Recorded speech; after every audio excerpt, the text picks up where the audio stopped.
mohon maaf terpotong 10 menit. Kami berikan sepenuhnya waktu dan tempat. Silakan. Baik, terima kasih moderator. Saya berdiri ya Ibu ya. Terima kasih Ibu Erni. Saya juga baru kenal sama Ibu Erni ya. Tadi dia Ibu ya, kita jadi perkenalan.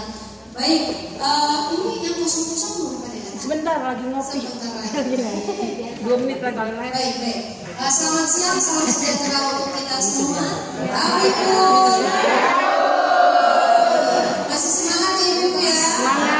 Masih semangat. Baik, saya suka dengan ibu yang semangat ya. Baik, ada pepatah mengatakan tak kenal maka tak sayang. Saya mau perkenalkan diri dulu ya Ibu ya. Siapa sih Ibu ini begitu ya? Kalau Ibu yang bilang waktu ke kampus, Bu, saya mau mengundang Ibu sebagai narasumber tapi di gereja. Ibu bisa nggak ya? Ibu kenapa kalau di gereja? Yang namanya itu gimana saja ya? Kita bisa apa? Menerapkannya, memberikannya itu lebih baik ya daripada kita hanya menikmati. Yang lain ya Ibu ya. Baik, kita mulai nih. Biar semangat saya punya yel-yel. Biar semangat dulu ya. Baik, saya suka dengan yel-yel biasanya ya. Tapi tadi perkenalkan diri dulu ya. Nanti lupa lagi saya. Baik, saya Tahura Maladano Ibu. Saya sudah berkeluarga, anak saya ada 2. Ya, kebetulan yang tua meneruskan fakultas hukum juga. Insya Allah juga bisa mengikuti saya. Yang kedua baru SD, tapi jadi jauh. Ya. Kemudian keseharian saya ini agak pecah nih.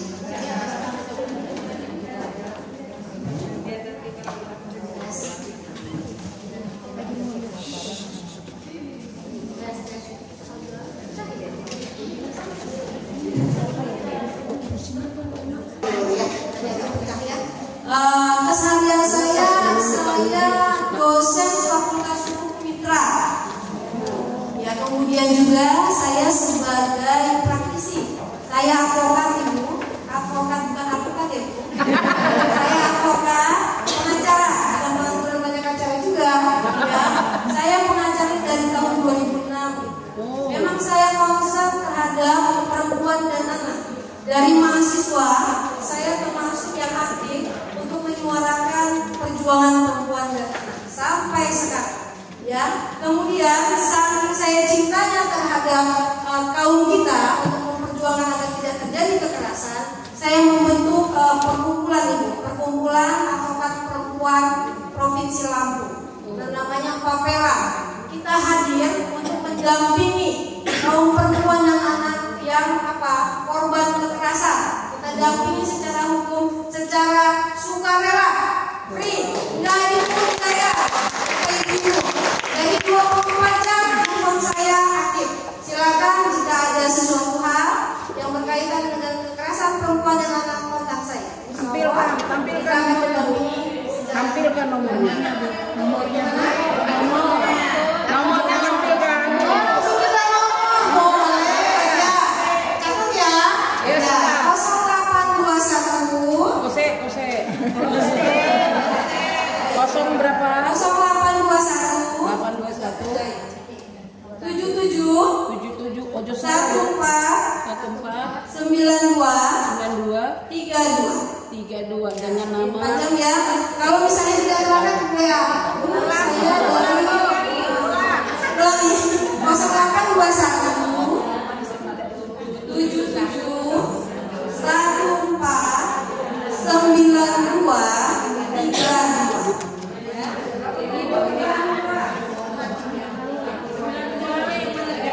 32. Halo, ini ya, kayaknya ya. Soalnya ini kalau saya pakai kau.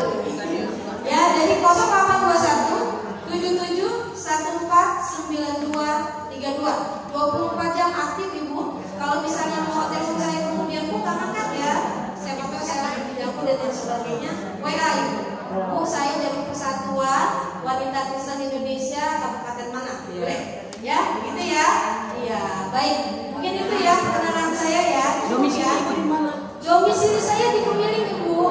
Dekat Bandar sama tetangga. Lampung ya. Domisili saya di Kemiling Bandar Lampung. Suku saya apa coba Ibu dari nama saya?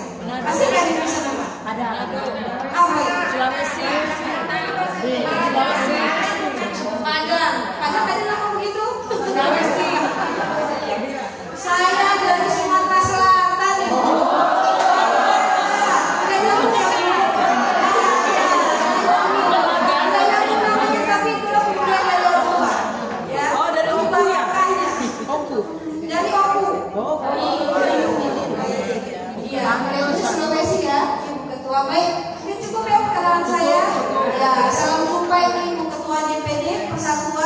wanita Kristen Indonesia luar biasa ini ya. Iya, baik. Ini habis ini baru rakernas ya. Kita agak ngomong sedikit karena waktunya cuma dikasih 10 menit sudah potong, kemudian 50 menit lagi. Ini saya kasih 2 jam. Ya. Baik, kita mulai ya Bu. Hari ini saya akan memberikan ilmu tentang pencegahan kekerasan terhadap perempuan dan anak serta TPPO di Bandar Lampung. Apa sih TPPO itu? Ada yang tahu coba? Apa TPPO itu? Tindak pidana perdagangan orang. Pintar Ibu, nanti kasih 12 ya. Baik, kita lanjut ya.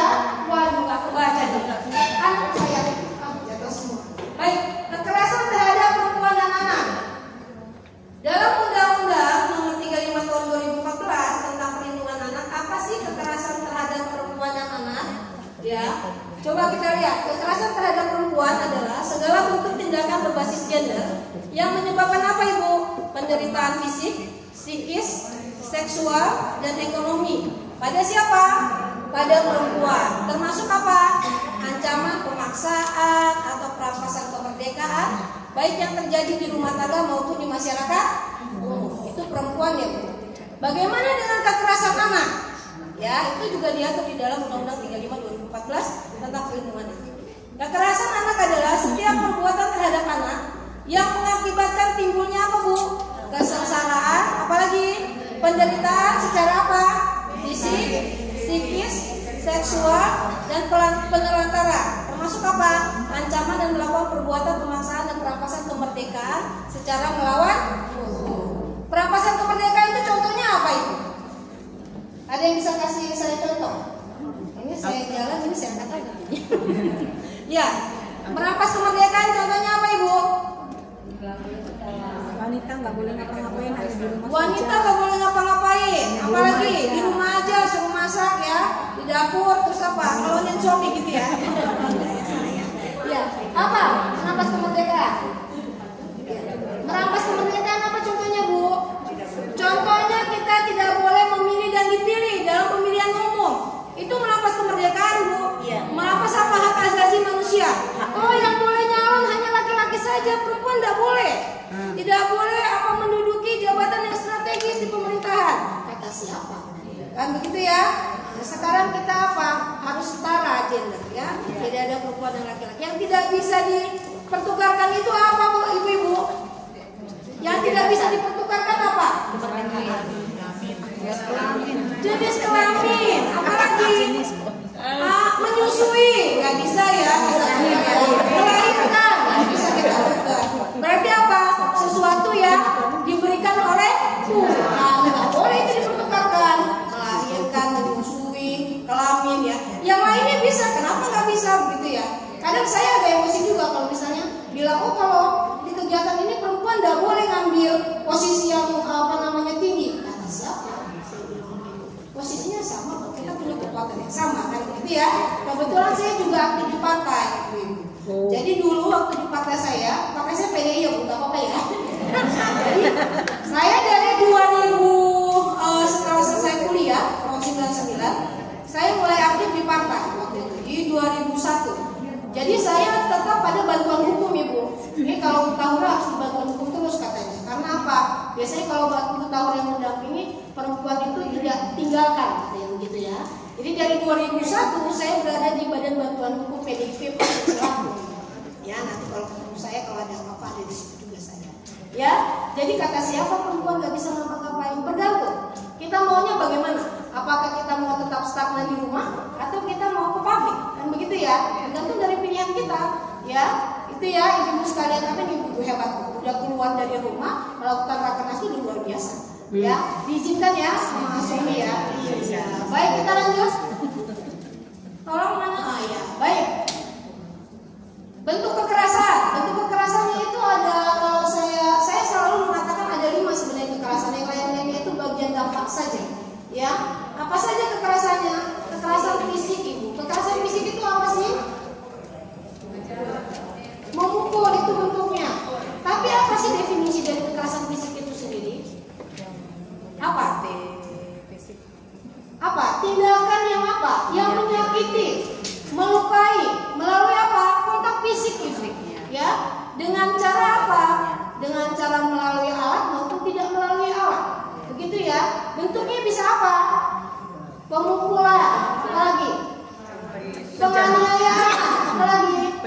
pencopetan, pokoknya intinya berkaitan dengan fisik ya Bu ya. Nah ini bisa menyebabkan apa Bu kalau itu terjadi kekerasan fisik? Bisa menyebabkan apa korbannya? Trauma, cacat, merasa tidak percaya diri. Yang mengakibatkan apa biasanya? Stres, kemudian bisa bunuh diri, bahkan bisa mengakibatkan kematian. Ya, di dalam rumah tangga jangan salah.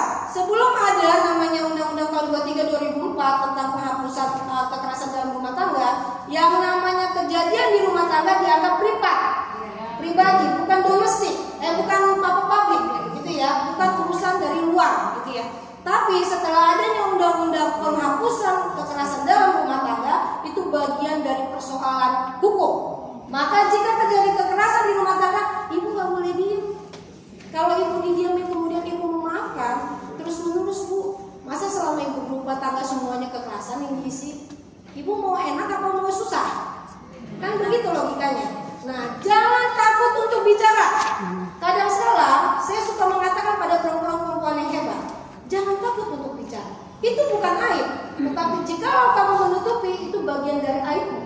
Kenapa? Contoh misalnya, kita berumah tangga kan nggak setahun 2 tahun ya Bu, sampai seumur hidup dilakukan.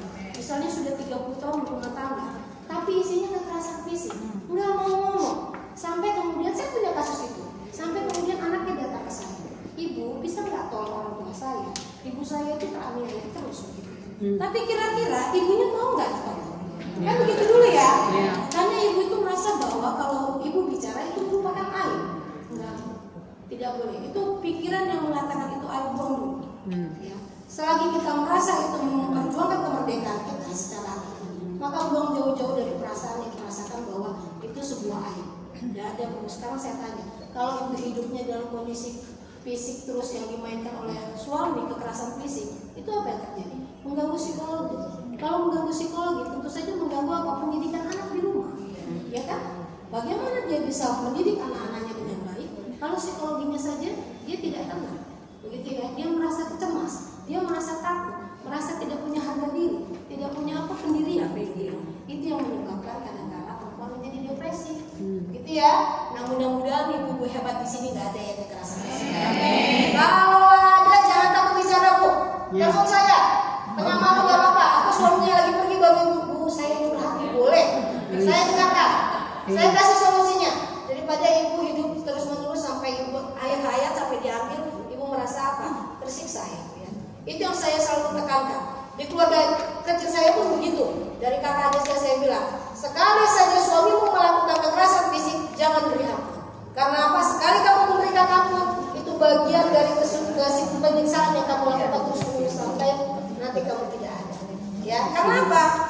Kalau kekerasan fisik dilakukan oleh suami atau laki-laki terhadap perempuan, kemudian itu diampuni, kemudian dibiasakan, itu menjadi kebiasaan.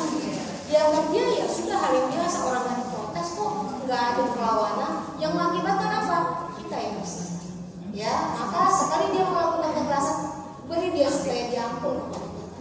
Ya, tapi tidak lagi kemudian, saya langsung perceraian lah, saya ceraiin.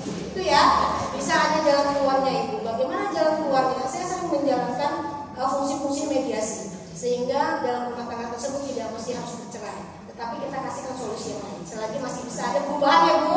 Tapi kalau terus-menerus punya suaminya keras dan sebagainya, yaitu finalnya pisah Bu. Ya, daripada kita harus terus-menerus tersiksa begitu ya, kekerasan fisik. Kekerasan psikis lebih parah lagi Bu. Yang kedua kekerasan psikis atau mental. Ini lebih parah lagi. Kekerasannya tidak terlihat, tapi nusuk di hati ya Bu. Ya, sampai ke dalam-dalamnya ya Bu. Itu yang lebih parah sebenarnya. Apa sih kekerasan fisik itu? Psikis? Ada yang bisa kasih saya bahwa kekerasan psikis? Apa Bu? Membuli bentuknya. Apa tuh kekerasan psikis? Apalagi? Menghina, mengancam bentuknya apalagi? Mengintimidasi. Apalagi nih Bu bilang mengintimidasi? Yang sayang karena diam aja. Ayo, apa? Ayo, psikis. Oh coba. Udah dijawab semua. Baik. Jadi diingat ya Bu, kekerasan psikis itu adalah tindakan perbuatan non fisik yang apa tujuannya? Untuk merendahkan, menghina, ya. Kemudian apa? Mencaci maki, bahkan membuat orang tidak nyaman dan tidak berdaya. Hati-hati ya Bu, itu yang parah sebenarnya. Yang mengakibatkan orang apa? Merasa tidak percaya diri, depresi, mau keluar malu, begitu ya. Merasa bahwa dia tidak berharga, tidak punya hak tidak punya inovasi yang baik kalau keluar. Pemikirannya selalu terbelakang. Nah itu akan membahayakan. Contohnya apa? Di dalam rumah tangga, ini saya contohkan rumah tangga karena sudah rumah tangga semua ya Bu. Kalau masih beda lagi yang saya contohkan ya, biar cepat nyambungnya. Di dalam rumah tangga, kekerasan psikis kadang-kadang tidak dirasakan, tapi kadang musuh perhatian. Contohnya misalnya, kan berkata kasar itu juga bagian dari kekerasan psikis Ibu. Misalnya suami atau laki-laki bilang, kamu bodoh, kamu gak bisa ini. Itu bagian dari kekerasan psikis. Jangan kita senang dibilang bodoh Ibu, ya. Kamu bodoh, kamu kayak orang gila gitu ya. Itu bagian dari kekerasan psikis, ya. Jadi kalau misalnya dalam rumah tangga misalnya, kamu gak kayak perempuan yang lain, dibanding-bandingkan, itu bagian psikis, ya. Itu kan akan dirasakan oleh kita. Seperti itu kita pikir, oh ternyata saya ini tidak berguna ya, lebih baik kan yang perempuan sana ya, begitu ya. Kemudian apalagi kalau ada semuanya gitu ya, bahaya itu ya. Nah itu kekerasan psikis, dia tidak berbentuk tapi dirasakan di dalam hati. Nah, itu bahaya ya, kekerasan psikis ya. Nah ini banyak juga yang dirasa sebenarnya. Mungkin ibu-ibu di sini juga ada satu dua juga mengalami kekerasan psikis ya. Kalau malu-malu nanti kontak saya dulu ya. Ya pasti ada. Yang namanya rumah tangga itu kan kayak roller ya, ada naik, ada turun, emosinya ya. Namanya kita keseharian kita itu kadang emosinya kan meledak-ledak ya. Apalagi ini suami istri itu kan orang luar gitu ya, bukan saudara. Kadang-kala ada hal-hal yang tidak pas dengan kita itu ya. Tapi jangan sampai kita benci, gitu ya. Itu kekerasan psikis. Bagaimana dengan kekerasan seksual? Nah, ini agak sensi nih kekerasan seksual. Nah, kira-kira apa nih kekerasan seksual? Ibu, apa kekerasan seksual? Pelecehan seksual, perkosaan ya. Tapi definisinya pelecehan ya, udah tercampur ya. Tapi definisinya apa? Ibu.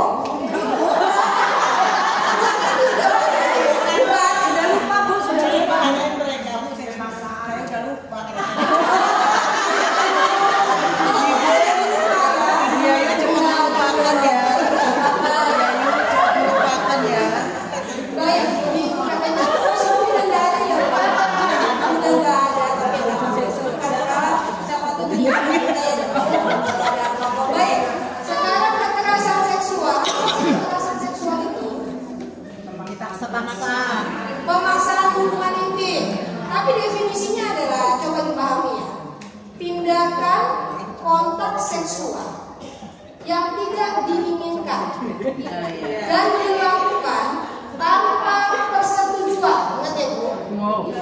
Kontak seksual yang tidak diinginkan dan apa dilakukan tanpa persetujuan. Di rumah tangga bisa nggak kekerasan seksual? Yang mana bisa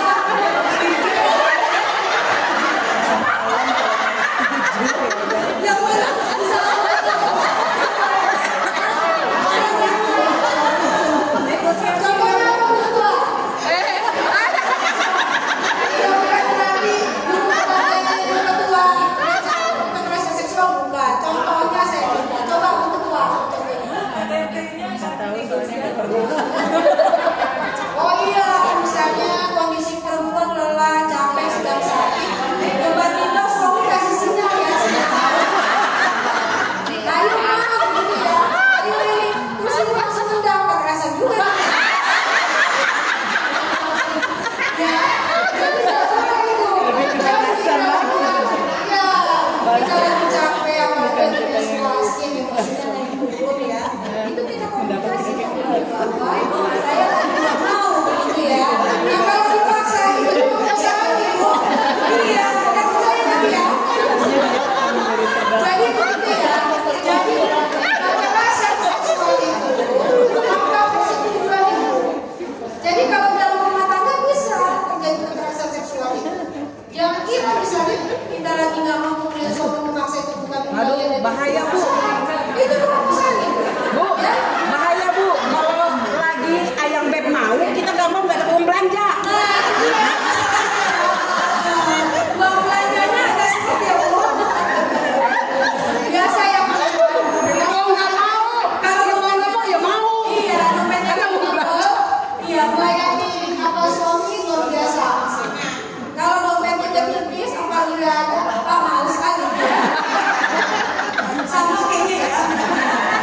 Jadi begitu ya Bu. Jadi kekerasan seksual itu bisa terjadi. Ingat ya Bu. Misalnya kita berada di tempat umum, kita menggunakan transportasi umum, misalnya kereta api, bus dan lain sebagainya. Itu ada nanti pelecehan seksual. Ada pelaku. Misalnya pada saat di kereta, kita menggunakan kereta, ada orang yang mepet-mepet tuh, hati-hati tuh, tiba-tiba dia memegang alat kelaminnya. Itu bagian dari pelecehan Bu. Atau kemudian dia buka payudara kita, itu pelecehan. Ya itu harus ditindaklanjuti. Jangan diem aja Ibu. Nanti misalnya Ibu naik kendaraan umum kereta, karena takut ya, kemudian pas disentuh payudaranya, ih bapak, bapaknya namanya Adi. Nah gitu ya. Jangan pada saat terjadi kekerasan seksual, misalnya pelecehan, lakukan tindakan. Di situ kan ada tugas. Sedikit supaya tambah lebih hangat. Gimana? Kalau orang Jawa disenggol, ih bapak. Kalau orang Batak, hei matamu. Begitu. Iya, memang harus gini. Matamu gimana gitu ya? Jadi itu ya. Orang Batak kalau itu sama Jakarta itu keras juga ya. Iya. Kenapa kamu kan gitu ya? Mana jatuh, mana jatuh gitu. Ya baik. Intinya, jika terjadi kekerasan seksual terhadap kita perempuan, jangan diam. Gimana pun. Kalau di tempat umum kan ada security, ya, ada keamanannya, ya, laporkan supaya tindak. Jangan dibiarkan. Walaupun hanya menyentuh pantat ya Bu, menyenggol pantat itu bagian dari pelecehan. Kalau pelecehan seksual itu kan bisa verbal juga, misalnya, ibu senang banget itu bagian dari kekerasan seksual juga secara verbal, ya. Itu bagian dari kekerasan. Jangan diam aja, ibu senang dibilang, bu sibuk ibu mau tapi iya tadi. Sampai itu masih sampai nanti ibu malah direcehin. Semangat ya, semangat. Nanti ibu sampai sore nanti. Ya, baik itu kekerasan seksual ya Bu. Mudah-mudahan kita nggak kejadian ya. Makanya anak dari sekarang Bu hati-hati ya. Pergaulannya dan lain sebagainya itu selalu saya terapkan di keluarga saya. Kalau misalnya kemana-mana kita harus ikuti.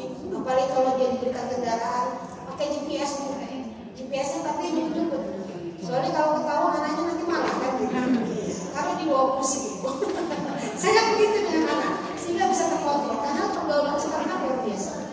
Beda dengan kita dulu, karena kita dulu kan masih jadul ya. Sekarang semuanya sudah ada gadget dan sebagainya, semuanya bisa dilakukan. Jadi hati-hati, karena pelecehan itu bisa terjadi di online. Apa dengan cara apa? Pornografi Bu, ya, film-film dan lain sebagainya. Iya betul. Maka kita harus hati-hati dalam mengenai web. Ya, baik kita lanjut ya. Nah, yang paling lagi nih kekerasan ekonomi. Jadi kekerasan ekonomi gimana nih? Iya. Kekerasan ekonomi. Kalau kita terus nggak dikasih duit loh. Kalau dia buat suami dari apa yang tidak benar suami kan ya. Nah, kekerasan ekonomi itu ya sampai istrinya nyari duit ya suaminya minum. Ya boleh. Jadi kekerasan ekonomi itu apa? Mengukur kebebasan finansial. Jadi apa sih kekerasan ekonomi itu? Biasanya itu perbuatan tindakan apa? Yang mengukur, menguasai, ya bahkan melakukan apa? Penderitaan, meremehkan dari finansial, sumber finansial dari seseorang, terutama perempuan. Contohnya misalnya begini, perempuan tidak boleh bekerja, tetapi kebutuhannya tidak dipenuhi. Itu kekerasan ekonomi. Begitu ya. Kemudian perempuan boleh bekerja, tapi uangnya digunakan oleh laki-laki. Tadi bilang apa tadi Bu? Misalnya judi, apa dan lain sebagainya, itu kekerasan ekonomi. Ya. Kemudian aksesnya dikurangi atau dibatasi, itu juga bagian dari kekerasan ekonomi. Maka oleh sebab itu, kita sebagai perempuan harus apa Bu? Harus cerdas dan bijak. Ya. Jadi begini caranya. Saya kasih doktrin. Uang suami uang kita. Tapi uang kita uang kita sendiri. Iya, karena apa bagi uang suami untuk membeli kita yang bisa doktrin satu semuanya. Jadi uang suami uang kita, tapi uang kita itu juga kayak gitu. Iya.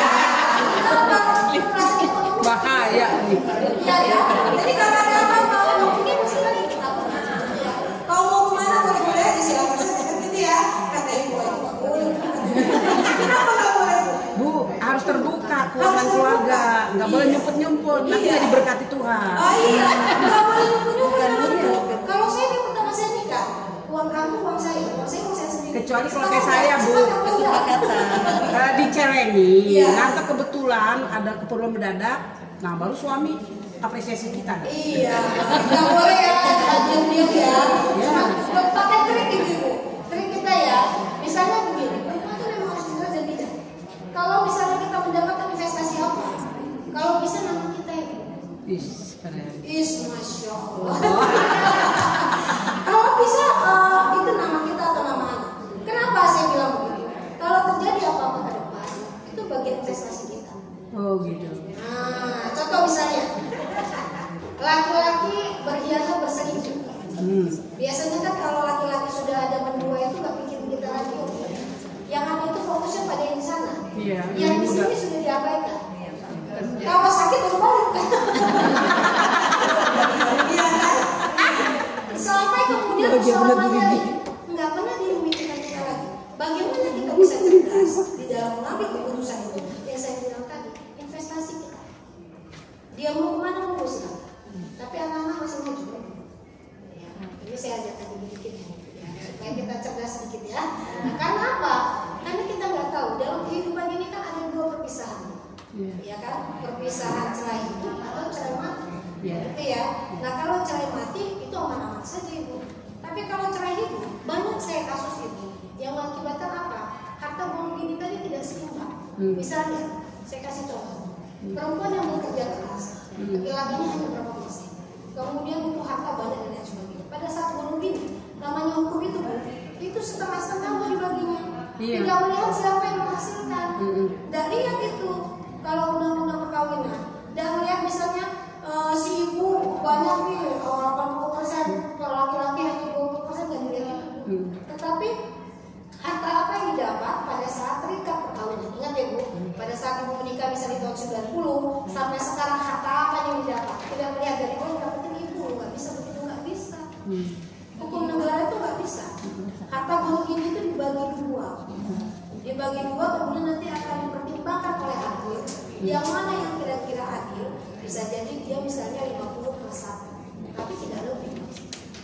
Itu yang saya bilang tadi ya Bu, nanti sampai rumah cerdas-cerdas ya Bu. Ibu ya, itu yang sering terjadi. Kadang saya kasihan juga yang saya tadi Bu bilang harus terbuka di rumah tangga. Bagus memang harus terbuka, memang harusnya memang terbuka dalam kondisi normal ya Bu. Tapi kalau dalam kondisi abnormal, ketidakterbukaan itu bagian yang penting juga.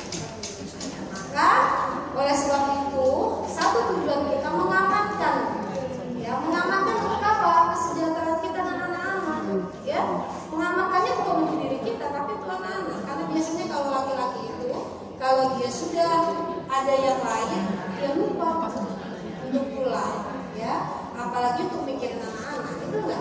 Ada nggak di sini? Nggak ada. Ya, pasti nggak pada mau ngomong. Jadi gitu ya. Nggak ada yang ketahuan. Mudah-mudahan nggak ada yang ngomong. Jadi kalau nggak ada, ibu harus cerdas supaya tidak terjadi kekerasan ekonomi. Bu, paling tidak kita bisa secara finansial mandiri, tidak bergantung pada laki-laki, gitu ya. Itu yang selalu saya terapkan dari dulu. Kita harus cerdas sekali. Karena kita nggak tahu kehidupan ini. Memang kita tahu kita sampai mati kemudian dengan suami kita nggak bisa juga, gitu. Ya memang itu yang diinginkan ya, Tuhan menginginkan kita kan sampai akhir hayat ya. Tapi kan dalam perjalanan hidup kita nggak ada yang tahu, ya kan? Kadang-kadang ada saya punya teman, setelah menikah karena dia menganggap dia punya anak kembar, kemudian dia berhenti sebagai PNS. Ya, tadi PNS kan susah ya. Dia berhenti dengan pilihan bahwa dia mau mengurus anak yang susah.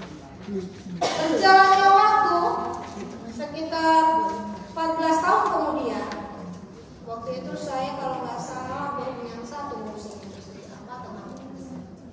Suaminya karirnya melonjak. Kalau karir melonjak laki-laki itu luar biasa ya, pasti banyak efek-efeknya ya, gitu ya. Kemudian mulailah dia bertingkah, bertingkah layaknya laki-laki pada umumnya. Dia berselingkuh lain dan lain-lain begitu ya, sehingga itu membuat secara psikologi kalau saya tahu. Kemudian pada akhirnya dia bercerita kepada saya harus ngapain sekarang? Karena saya sudah punya anak 3, kalau saya minta cerai, saya nggak bekerja. Apa yang harus dilakukan? Bertahan. Bertahan dalam kondisi itu. Menurut saya perempuan bodoh yang bertahan. Maaf ya kalau kekerasan saya. Iya. Kenapa saya bilang perempuan bodoh? Karena kita hidup itu tidak mau tersiksa. Kan kita nggak tahu umur kita. Kalau umur kita panjang 80 tahun, masa kita mau barengan selama 50-60 tahun dalam kondisi tersiksa? Doain dia. Iya, kalau terbuka ya dapat hidayah. Kalau nggak terbuka dapat hidayah sampai dia selesai, kita, ya kan? Nah, caranya adalah saya bilang, tata kehidupan kamu. Apa yang bisa kamu amankan dari investasi yang ada di rumah? Boleh berpikir ya. Namanya semuanya nama dia. Amankan. Jadi udah kayak detektif kita ya. Karena tidak memungkinkan lagi untuk bersama. Dia merasa sudah tersisa. Terus teman saya kasih investasi. Saya bilang kamu telah investasi. Kemudian saya bilang amankan investasi. Setelah itu baru ada pengamanan, lumayan lah kita punya sendiri. Siap kamu? Kemudian ternyata belum kami melakukan gugatan cerai, laki-lakinya sudah mengajukan talak. Oh itu syukur banget saya, karena dia nggak tahu. Kalau laki-laki itu mengajukan talak, kalau dalam Islam ya, kalau dalam non-Muslim juga sama di pengadilan ya. Jadi laki-laki yang menggugat itu keuntungan kita ya. Kan ada beberapa hal yang harus dia penuhi. Iya, ada pasal. Iya kan? Semuanya ada apa? Nafkahnya nafkah rumah, nafkah pakaian, nafkah hidup. Ada 6 item itu yang harus dipenuhi. Baru dia bisa keluar. Iya. Syukur-syukur suaminya yang melakukan. Kemudian saya balas dengan hitungannya miliar. Waktu itu saya keluarkan sekitar 12 miliar. Ngapun suami. Wah kalau 12 miliar saya bisa nyerahin ini kan begitu ya. Saya bilang, monggo kamu ajukan talak. Kemudian saya akan laporkan kamu perkawinan bapak istri. Dengan apa bu? Kemudian saya pidanakan suaminya dengan laporan polisi menikah tanpa izin istri. Kemudian apa namanya bersetubuh tanpa ada kata dasar. Masuk tubuh di Polresta. Kita ke sana pidananya, kemudian akhirnya dia cabut talaknya, kemudian dia menggugat. Saya kasih surat pernyataan. Jadi sekali kamu melangkah lagi, jalur hukum yang masuk. Alhamdulillah sampai sekarang aman. Jadi aman. Nah dalam kondisi itu sebenarnya ada beberapa hal yang bisa kita ambil. Sebenarnya mungkin bisa jadi yang laki-lakinya kondisinya misalnya apa bahasanya ya? Dia bermain api. Dia tidak tahu akibat dari apa yang dia lakukan. Bisa jadi. Atau sebenarnya dia dijebak. Bisa juga. Gitu ya. Tapi kalau menjebakkan diri nggak boleh. Jadi itu. Jadi bisa ada hal-hal yang bisa kita lakukan. Jadi buat pernyataan itu sekali lagi dia melakukan kita harus begitu. Bisa. Sampai sekarang itu terselamatkan teman saya. Selalu kontak saya aman ya syukurlah kalau begitu ya. Karena kita harapkan kan buat perceraian itu. Ya. Kalau bisa kita itu damai sampai akhir hayat. Itu ya. Mungkin itu ya Bu. Tapi doktrin saya tadi jangan bulat-bulat loh Bu. Sampai rumah ngamuk-ngamuk lagi. Ini itu jangan ya Bu. Cari keamanannya saja ya. Iya ini Bu tahu kan doktrin saya ini enggak usah. Intinya apa? Cerdaslah kita sebagai perempuan dan bijaklah kita sebagai perempuan dalam menghadapi kehidupan di dunia ini. Ya gitu ya Bu. Sehingga kita tidak menjadi korban. Ya Bu. Baik lanjut ya. Selanjutnya kita akan fokus pada tindak pidana perdagangan orang. Ini kalau saya lihat ya kasusnya, balik lagi Mas. Nah, ini ya jumlah kasusnya banyak Bu, 982 kasus. Itu korbannya sampai 3.000-an. Itu di Lampung 44 kasus. Selama 2025 belum habis ini 2025. Ya korbannya 397 korban hari ini bandara. Nah di bulan Februari kemarin kami melakukan pendampingan terhadap tindak pidana perdagangan orang yang kita bebaskan di daerah Jakarta Selatan. Saya kasih tahu dulu tindak pidana perdagangan orang itu apa sih? Nah, silakan Mas. Ini Mas apa Pak ya? Mbak. Dua-duanya ya. Baik. Tindak pidana perdagangan orang itu tindakan melakukan perekrutan. Ingat ya Bu, melakukan perekrutan, penampungan, pengiriman seseorang dengan ancaman kekerasan, penculikan, penyekapan, penipuan, penjeratan hutang sehingga memperoleh persetujuan yang dilakukan di dalam negeri maupun antar negara atau luar negeri untuk tujuan apa Bu? Eksploitasi atau mengakibatkan orang tereksploitasi. Jadi begini Bu, sekarang kan kerja susah ya Bu. Ya, kadang-kala kita mendapatkan informasi, oh ada lowongan kerjaan di sana. Cepat-cepat tuh biasanya kan orang yang daftar ya. Memang saya sedang kurang sehat sebenarnya. Nah, jadi biasanya kalau ada lowongan kerjaan cepat mau datang gitu ya. Nah ini ada kasus saya di bulan Februari kemarin.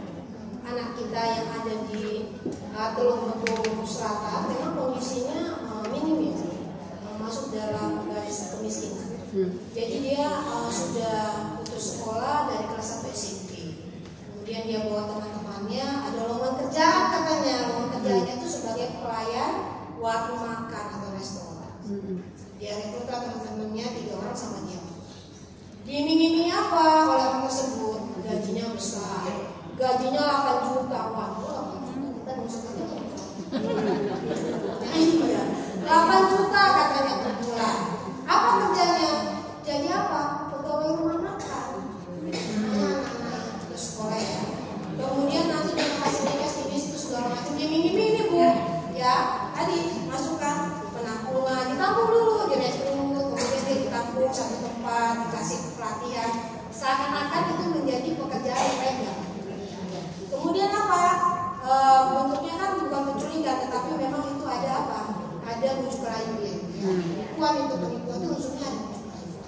Nah kemudian akhirnya anak kita ini 4 orang ini dibawalah ke Jakarta di satu tempat ya, ditempatkan. Jadi seakan-akan tempatnya itu seperti tempat penyekapan sebenarnya, karena mereka nggak boleh kemana-mana, cuma di situ saja. Awalnya mereka dipenuhi fasilitas hidupnya, mulai dari makanan, pakaian, semuanya. Seakan-akan mereka diminta-bobokan sebagai ratu ya.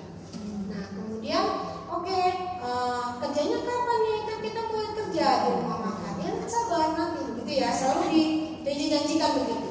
Yang pada akhirnya kemudian berjalan hampir 3 bulan, posisinya masih di rumah tadi. Itu ada penyekapan sebenarnya. Proses itu penyekapan sebenarnya, tapi tidak dirasakan oleh anak-anak karena difasilitasi.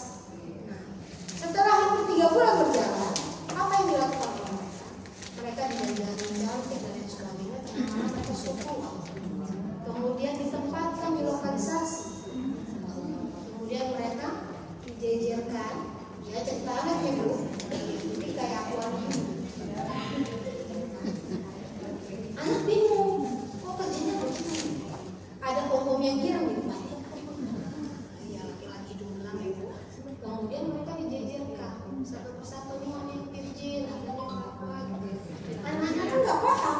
Jadi anak-anak saya itu umurnya 15, 14. Jadi dengan ketakutannya dan rasa nggak tahu dan lain sebagainya, dia nggak bisa ngapa-ngapain ya. Akhirnya dia ngerti. Nah, kemudian mereka diambil, ada yang menyewa segala macam. Itu berjalan Ibu, sekitar kurang lebih sebelum kita selamatkan 1,5 bulan, 2 bulanan. Itu saya minta bantuan Mabes karena Polda sini kurang respons. Ya, saya minta bantuan teman-teman solidaritas perempuan Jakarta. Nah kemudian orang tuanya datang ke kita bantuan. Memang proses tindak pidana perdagangan orang ini tidak sama dengan tindak pidana umum ya Bu. Memang kita jaringannya kan kuat, namanya juga kriminal ya. Ini kan mafia, kita harus hati-hati. Keamanan keluarganya, keamanan kita, maupun keamanan anak kan gitu ya. Itu harus kita jaga. Kemudian saya minta tolong teman-teman solidaritas perempuan di Jakarta, mereka memfasilitasi ke Mabes. Saya ceritakan ke Mabesnya, Mabes merespon. Kemudian kita lakukan penggerbekan itu. Kalau di Jakarta itu kan mafianya mucikarinya kan tingkat nasional itu bahaya itu kan. Jadi itu strateginya aja kita bangun itu hampir 2 mingguan. Gimana caranya supaya semuanya tidak ada efeknya begitu. Nah itu orang tua yang datang ke kami itu bingung, kelabakan. Anak kami dipekerjakan katanya di Jakarta, nggak tahu di mana segala macam. Tapi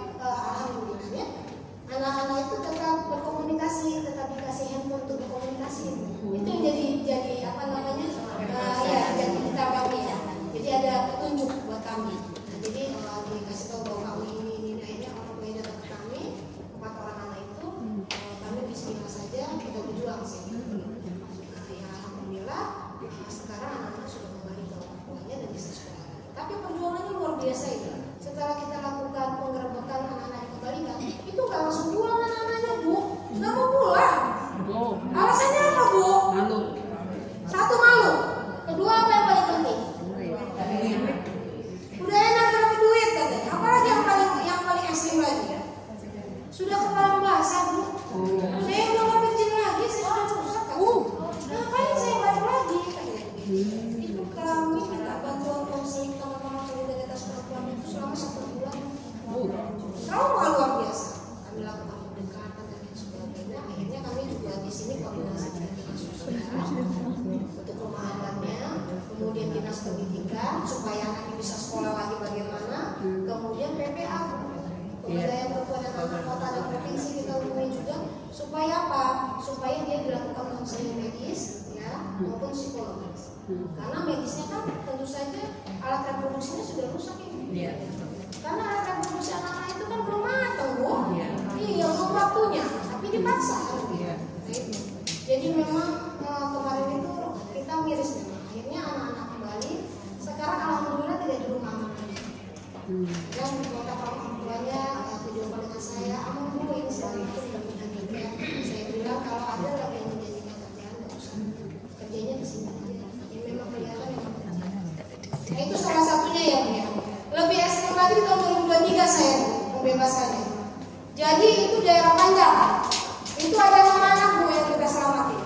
Itu 6 anak dia dibawa ke Bangka Belitung Bu. Itu daerah eksploitasi yang luar biasa Bangka Belitung itu. Tahu ya Bu ya Bangka Belitung. Itu luar biasa eksploitasi. Apa namanya perdagangan perempuan dan anaknya luar biasa. Ya jadi lokalisasi di sana tinggi. Jadi dibawa juga begitu juga caranya. Itu agak ini lagi parah lagi kita untuk kembalikan. Itu malah kerjasamanya dengan Polda sana, Bangka Belitung, Mabes, Polda sini. 3 unsur itu kita kerjasama untuk memulangkan orang itu.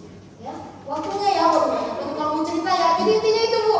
Intinya kalau ada keluarga ibu, tetangga dan lain sebagainya, kalau diiming-iming kerjaan, nggak sesuai dengan pola pikir kita atau nggak masuk dalam apa namanya rumusan otak kita, nggak usah Bu. Pasti itu bohong. Tindak pidana perdagangan orang pasti. Itu diyakini tindak pidana perdagangan orang. Sekarang saya tanya, memang kita ini apa upah minimum kota aja berapa sih? Ya, upah minimum provinsi, upah minimum negara kita nggak segitu. Ikuti saja nalar kita. Kalau memang nggak masuk jangan. Ya berarti itu tindak pidana perdagangan orang. Ya, sama dengan ini Bu. Ada perkawinan kontrak. Itu bagian dari tindak pidana perdagangan orang juga Bu. Kenapa saya bilang begitu? Ini ada boleh datanya. Biasanya kayak dibalik. Jadi saya belum pernah ada kasus ini ya, tetapi ini saya jabarkan teman-teman yang ada di Jakarta. Jadi mereka itu biasanya dikawin kontrakan Bu, karena bule ini bekerja misalnya 1 tahun di Bali, lagi mengelola perusahaan apa gitu ya Bu. Dikawin kontrak Bu, kemudian setelah tahun kontrak, di perempuan hamil. Kemudian kontraknya habis. Siapa yang mau menanggung? Dia dalam kondisi hamil, melahirkan nanti, ini anak siapa? Anak kontrak. Nah, itu yang nggak boleh. Nah itu yang saya bilang, laki-laki yang menjadi korban siapa Bu? Anak. Orang tua. Ya. Jadi kalau misalnya kawin kontrak, ada siapa nggak apa-apa dia boleh dikawin kontrakin, jangan Bu. Yang rugi itu perempuan. Ya, karena biasanya kejadiannya itu banyak di daerah yang pariwisatanya tinggi. Ya, jadi bule-bule banyak yang masuk ya. Nah ini hati-hati juga. Ya itu bagian tindak pidana perdagangan orang juga. Ya, kita lanjut ya. Sekarang, modusnya. Nih ada modusnya tadi ya. Modus itu caranya Bu. Nah, jadi ada penawaran pekerjaan yang saya bilang tadi, pernikahan fiktif itu kawin kontrak ya. Kemudian apa perekrutan anak di bawah umur, pendidikan pelatihan kerja palsu ya. Eksploitasi katanya sudah kerjain apa ternyata nggak bekerja gitu ya. Kemudian pemalsuan identitas. Kan kebanyakan TKW TKI kita ini identitasnya dipalsukan sehingga pada saat ada persoalan itu tidak bisa terdeteksi. Itu hati-hati ya Bu. Contoh misalnya kasus kami kemarin itu hanya dikenakan 6 tahun Bu, padahal masih hukumannya itu 12 tahun. Kalau saya maunya kalau hukuman seumur hidup, bilang hukumannya begitu, bukan berpihak pada yang memberi uang kan begitu ya. Jadi kalau dia maksimal 12 tahun, kalau dia pasalnya dijuntuhkan dengan undang-undang yang lain bisa seumur hidup sebenarnya. Juntuh itu maksudnya berlapis pasal. Contoh misalnya dia kena undang-undang tindak pidana kekerasan seksual 12/2022, maksimalnya 12 tahun. Kemudian undang-undang 23/2004 tentang penghapusan kekerasan dalam rumah tangga, dikenakan maksimal juga 12 tahun, 24 tahun ya. Kemudian undang-undang perlindungan anak dikenakan juga, dia bisa seumur hidup Bu. Nggak perlu ada di penjara sampai dia nggak ada lagi ya. Tapi negara kita ini belum berpihak pada korban, sehingga apa? pasal-pasalnya masih pasal tunggal, nggak bisa berlapis, masih belum bisa berlapis. Entah bagaimana saya juga nggak paham.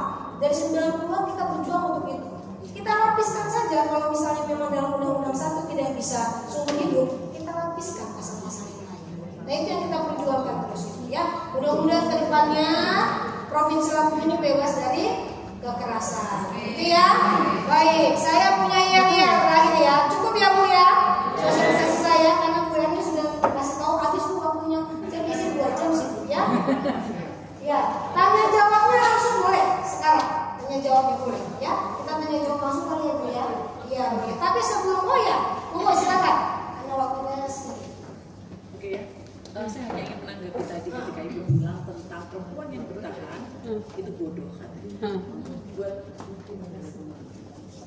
Buat saya pribadi tergantung kasus. Ya, gimana? Karena ketika perempuan itu single, mereka belum ada keturunan, mungkin dia bebas menikah. Tapi ketika dia memiliki anak, Pertimbangannya adalah kebijaksanaan. iya. Jadi saya pikir yang perlu dipertimbangkan adalah menolong si ibu. Ketika dia sudah memilih untuk tinggal, kita jadi tukang untuk mendukung dia tinggal. Menempatkan ini risiko akan menghadapi ini. Tapi kita mendukung dia ketika mau melihat anak-anak bertumbuh, mencapai masa depan mereka. Itulah hadiah. Jadi tinggal atau tidak bukan sebuah kebutuhan buat saya. Itu ekstrimnya ya Bu dari saya. Nah, itu dia Iya. Jadi saya sangat menghargai untuk semua wanita, ibu-ibu yang memilih tinggal padahal hatinya sudah berantakan. Iya. Dan pasti mereka punya pertimbangan, terutama cepat nilai tinggal. Iya. Nah, itulah itu saja. Iya. Ini bukan pertanyaan pernyataan Ibu ya. Ya baik. Betul Ibu. Jadi kalau kita kembali lagi pada keimanan, memang sebenarnya kita harus bertahan. Ya. Tetapi saya bilang tadi, bertahannya seperti apa? Ya, ekstrim saya tadi sampai bilang bodoh gitu ya. Karena apa? Saya bilang tadi, kalau kita terus bertahan, ya kondisi kita ya kita rasakan kan begitu ya. Seperti teman saya tadi, kita punya solusinya sebenarnya. Tapi kalau kita tidak berani untuk bicara, kesengsaraan itu terus menerus ini. Ya keimanan kita juga akan menjadi luntur nantinya. Pada saat kita bertahan, tapi dalam kondisi yang kita secara psikologi terganggu. Keimanan kita terganggu nggak? Terganggu juga secara psikologi. Itu biasanya mengikuti semuanya. Nah, bagaimana cara kita menyikapinya? Yang saya bilang tadi, perempuan harus cerdas dan bijak, gitu ya. Saya bilang tadi teman saya tadi contohnya, dia tidak bercerai, tapi kita buat pernyataan. Tapi dia apa caranya? Dia bicara. Kalau nggak bicara, siapa yang akan memberikan solusi? Siapa yang mau mendengarkan? Begitu ya Ibu ya. Saya paham dengan Ibu bahwa iman kita harus kuat. Kemudian kita harus mempertahankan itu. Tapi ada cara lain yang bisa kita lakukan sehingga kita tidak terus-menerus terkungkung dalam kondisi yang tidak pasti, gitu ya Bu ya. Jadi memang betul kata Ibu tadi, keimanan memang harus diperkuat, tetapi juga ada hal yang lainnya yang harus kita bebaskan, gitu ya. Jadi intinya adalah bahwa perempuan itu harus cerdas dan bijak dalam mengambil keputusan dan bertindak. Maka oleh sebab itu kita sebagai perempuan kalau ada apa-apa itu bicara. Ya, berani speak up saja. Kalau tidak ada yang mendengarkan, nanti ada bagian yang bisa mendengarkan yang lain. Itu ya. Mungkin itu ya Ibu ya. Terima kasih pernyataannya. Memang keimanan lebih tinggi. Silakan Ibu. Ya terima kasih. Saya paham apa yang disampaikan Ibu karena kacamatanya berbeda. Kaca hukum dan juga kaca iman dalam beragama. Saya mau bertanya Ibu, tadi sampaikan ada berbagai macam tindak kekerasan. Salah satunya tindak kekerasan seksual. Tadi Ibu contohkan, kalau ada kita diperlakukan tindak kekerasan misalnya di bus, misalnya Ibu, kita diperlakukan nggak layak seperti itu. Nah tadi Ibu bilang laporkan saja. Nah caranya bagaimana Ibu? Sepengetahuan saya kalau melapor itu harus ada barang bukti. Nah bagaimana saya mau membuktikan kalau saya udah dicuek? Nah begitu. Nah ini yang agak menggelisahkan saya. Caranya gimana? Kalau lapor aja Pak, barang buktinya mana? Kata polisi kan. Nah Pak Ibu juga mungkin bertanya barang buktinya mana? Terima kasih Bu. Ya. Ini pertanyaan yang baik sebenarnya. Kelemahan di dalam hukum itu tentang pembuktian pelecehan seksual. Sekarang saya tanya, pemerkosaan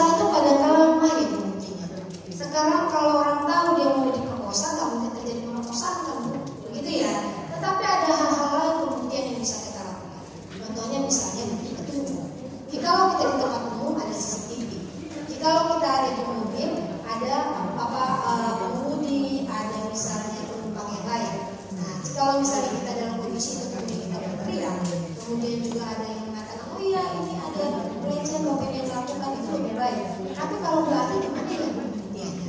Nah itu bagian dari perjuangan kita sebagai penegak hukum biasa.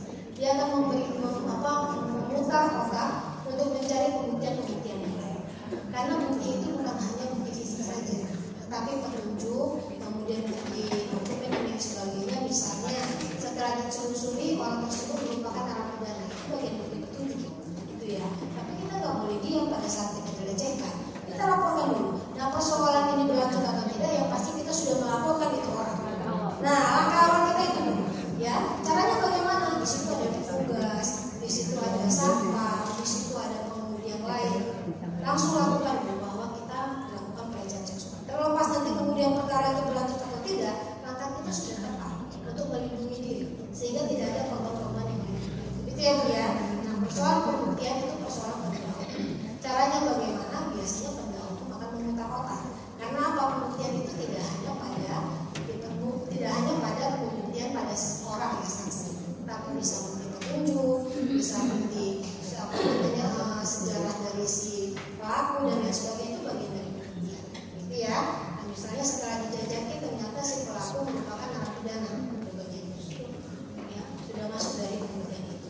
Gitu ya Bu ya. Memang agak sulit, tapi langkah awal kita untuk mempertahankan kita, yaitu tadi awalnya kita lakukan. Ya, kalau kita didiamkan nanti korbannya banyak. Memang itu kelemahannya. Di dalam negara kita itu pembuktian untuk pelecehan seksual, kekerasan seksual itu memang agak rumit. Ya, jadi harus pemerkosaan sendiri itu belum tentu bisa terbuka kan Bu. Karena kalau pemerkosaan kalau udah ada yang ngeliat nggak mungkin diperkosa kan gitu ya. Biasanya ada bukti petunjuk, ada CCTV, kemudian ada sisa dari sperma, dari celana dan lain sebagainya, itu kan udah kalau untuk pembuktian saksi agak susah, nggak ada yang lain diperkosa. Kalau diperkosa kemudian kita melihat, kemudian kita jadi saksi, itu kelewatan itu, manusiawi kan gitu ya. Nah bukti itu yang kita butuhkan. Tetapi kita tidak usah memikirkan tentang buktinya nggak ada apa-apa, laporkan dulu. Tindakan awal laporkan dulu. Nah prosesnya dia nanti penegak hukum. Gitu ya. Syukur-syukur kalau itu bisa misalnya didampingi oleh yang paham hukum gitu ya. Jadi jangan berpikir bahwa saya lemah buktinya gimana caranya, laporkan dulu ya, begitu ya kalau saya percaya ya Bu ya. Memang pembuktiannya memang cukup kompleks ya yang kita lakukan, tapi itu memang bagian dari langkah kita. Memang ini perjuangan perempuan ini luar biasa untuk menzerokan kekerasan terhadap perempuan ya. Saya sih bilangnya zero ya, bukan bebas kekerasan. Kalau saya maunya zero kekerasan, tapi nggak tahu kapan terjadi. Ya gimana Bu Ketua? Mungkin terakhir ya, karena waktunya ya udah lewat ya, tapi kita bisa ini sedikit yang saya mau tanyakan mengenai tindak pidana perdagangan orang. Memang itu banyak terjadinya di desa. Di pelayanan kami yang DPC, PHC ini banyak terjadi. Mereka biasanya alasannya ekonomi. Jadi biasanya yang berangkat yang perempuan. Karena perempuan mungkin lebih fleksibel atau lebih mudah untuk mencarikan pekerjaan di luar negeri seperti itu. Nah, sementara mereka tidak mempertimbangkan akibatnya. Misalnya anak-anak mereka tidak dididik sendiri, terpaksa dititipkan neneknya. Kemudian suaminya bisa saja dia mencari perempuan lain karena dia tidak tahan ditinggal bertahun-tahun. Nah, hal-hal seperti itu tuh terjadi di desa-desa ya Bu, kebanyakan. Ya, terutama saya lihat misalnya dia terlilit hutang, terpaksa dia pergi ke luar negeri untuk menutupi hutangnya seperti itu. Nah, sosialisasi bagaimana seperti apa yang harus kita sampaikan untuk mereka mengurungkan niat untuk mereka ikut orang-orang yang merekrut mereka ke desa-desa itu. Apa yang harus kita sampaikan? Baik, terima kasih Ibu Ketua. Ya, ini yang seringkali kalau saya melakukan sosialisasi sebagai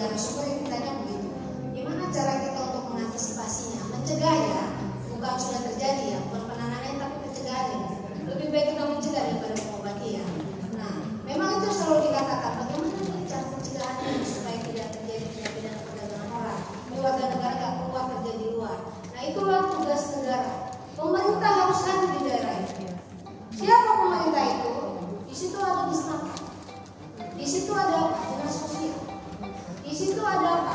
Dinas Pemberdayaan Perempuan. Libatkan mereka, berdayakan mereka. Untuk apa? Sosialisasi di kantor-kantor desa. Ini banyak ya, Lampung Timur ya. Banyak tuh yang kerja jadi TKW ya, Bu. Mana Lampung Timur? Iya, banyak yang jadi TKW ya, Bu. Lampung Timur, Lampung Selatan, Tuai Kanan, kampung-kampung yang ya. Lampung Timur kemarin saya mendampingi bupatinya pemilihan kemarin. Kebetulan saya di saya bilang paling tinggi itu Lampung Timur sebenarnya untuk TKW ke luar negeri ya. Nah, bagaimana kalau ini tidak bekerja di luar negeri? Bagaimana kita membuka peluang pekerjaannya? Ini PR pakai gaul nih sebenarnya. Nah, kerjasama sama Disnaker kabupaten, provinsi, pusat, gitu loh. Bagaimana caranya supaya mereka tidak bekerja keluar? Kalau saya solusinya adalah berikan lowongan pekerjaan kepada mereka. Itu sebenarnya solusinya ya. Kalau solusinya hanya pelatihan, menurut saya tidak solusi. Pelatihan itu berapa lama sih? Berapa panjang sih? Apa yang didapat? Gitu ya. Ya kan hanya sementara. Tapi kalau dia diberikan pekerjaan, kehidupannya akan lebih baik karena tiap bulannya dapat gitu ya. Sampai sekarang juga tidak dipelang gitu. Dia bupati yang baru. Nah, ini ada program dari gubernur sebenarnya tentang bagaimana untuk menanggulangi tindak pidana sehingga warga provinsi Lampung ini tidak keluar. Nah, ini sudah dicarikan pekerjaan-pekerjaan yang bahasanya yang mempermudah bagi mereka yang pendidikannya tidak tinggi. Kan kebanyakan kalau kantong-kantong kemiskinan itu kan hanya lulusan SD itu syukur-syukur ya, Bu. Kebanyakan kan nggak sekolah itu. Nah, itu juga harus kita carikan lowongan pekerjaan yang pas dengan mereka yang pendidikannya memang tidak terjangkau. Nah, kalau kerjaannya misalnya di kantor kan nggak mungkin mereka gitu ya. Nah, ini menjadi PR gubernur ya. Saya 2 minggu yang lalu itu ngobrol dengan teman-teman Gerindra, itu menjadi PR gubernur PR kita bersama. Solusinya masih dicari tapi jalan keluarnya adalah bagaimana kita menggandeng ketenaga kerjaan, kemudian dinas sosial, pemberdayaan perempuan untuk melakukan sosialisasi dulu.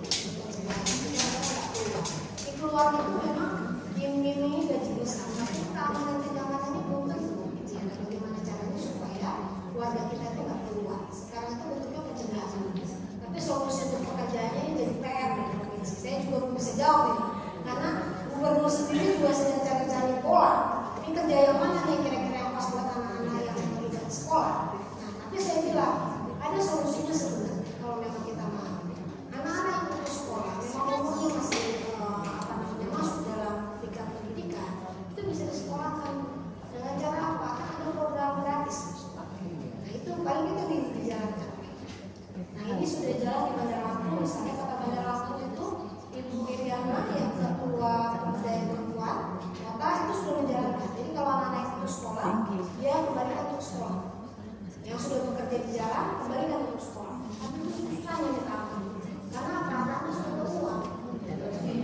Sudah tahu uang mereka. Ngapain saya sekolah? Nggak dapat duit. Saya di jalan dapat duit tuh, jualan tisu segala macam. Ini polanya yang harus kita pelan-pelan merubahnya. Bahwa sekolah itu penting. Nah, dia sekolah kan bisa jadi nanti lowongan kerja itu terbuka.